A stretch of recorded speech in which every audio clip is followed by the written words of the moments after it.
Firstly, Josh, the big news out of the United States today, which is so big that even CNN can't pretend it's not happening, is that Republicans in Congress have got their hands on bank records revealing the Biden family received millions of dollars in mysterious payments from companies in China and Romania, while good old Uncle Joe was vice president.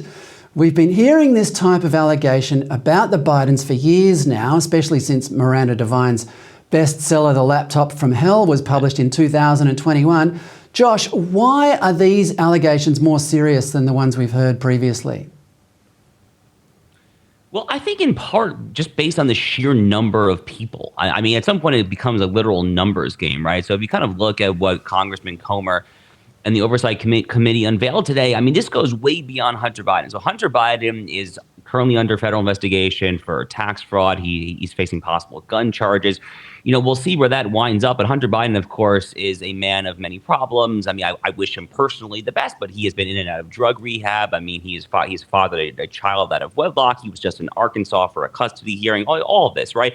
So the point here, my biggest takeaway from what we saw today from Congressman Comer and the rest of the Oversight Committee in the U.S. House is that the Biden family corruption goes way beyond Hunter Biden, because in another universe, I think it would have been fairly easy for the New York Times, CNN, MSNBC, liberal media to try to kind of simply write this off as just, oh, Hunter, so he's just being Hunter again. He's, you know, I'm in an alternative universe, they could have tried to write him off as kind of the proverbial black sheep of the family.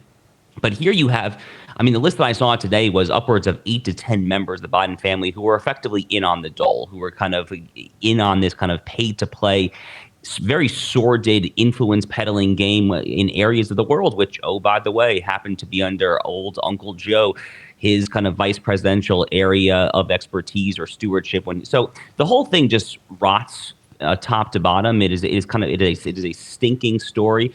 I have not seen liberal media cover it that much here in the U.S., but hopefully that picks up soon, because I think, to your point, this is really just way too big to just try to ignore it, which is kind of their old playbook.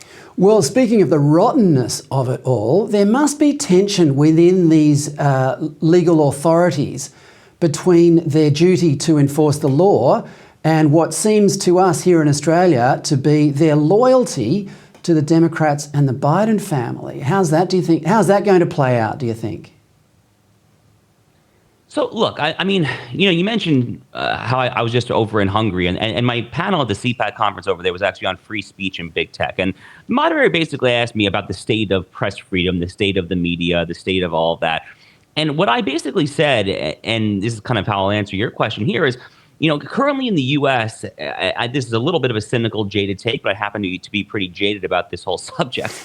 You know, there are basically two types of media. There is capital R regime approved media. I mean, there is kind of Pravda, there is media lapdog media, and then there is dissident media.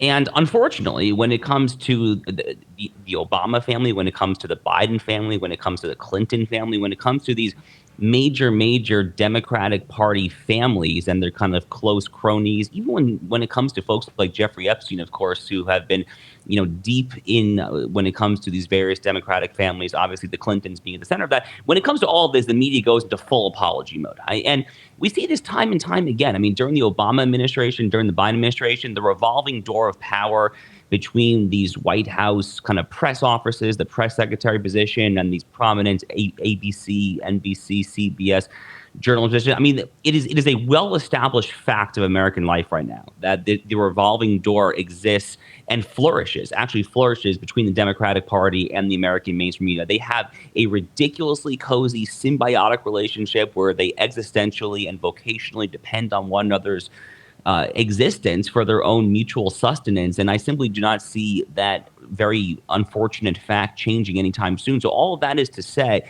that I certainly think and I expect that the major kind of mainstream media organs are going to try to bury this. Probably, you know, I mean, the New York Times will probably cover it, but it'll be like buried deep in the bowels of page 812 or something like that. I mean, this is not going to be kind of blaring kind of front news headlines. I will put it to you that way.